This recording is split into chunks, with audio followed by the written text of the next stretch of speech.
குட்டி கதை சொல்லட்டுமா?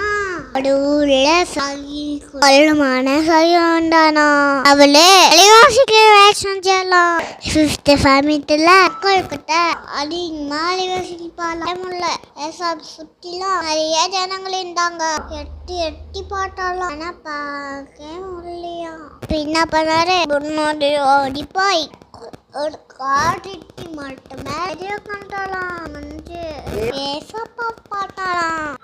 ஏசப்பா நேரம் வந்து மரத்து மேல பாட்டியோவே இறங்கி வா, இன்னைக்கு உங்க வீட்டுல அங்க போலாம் அப்படின்னு சொன்னாலாம். சையோக்கு பாட்டி ஆயிடுச்சான். சையோ ஏசப்பா ஆக்கிட்டியாச்சும் காலேஜ்னா காசு வாங்கியிருந்தா நாளை தனியா ரொம்ப குட்டுலப்பா அப்படின்னு சொன்னாலாம். உடனே பாப்பா இன்னைக்கு வீட்டுக்கு சிப்பு வந்துச்சு போடுமோ. ஆமா ஃப்ரெண்ட்ஸ், நம்ம கூட பாப்பாவை தேடி போனோம். பாப்பா நம்ம தேடி வந்து நம்ம வீட்டை லட்சி பாடு, நம்ம பாவங்களை அனுப்பாடு.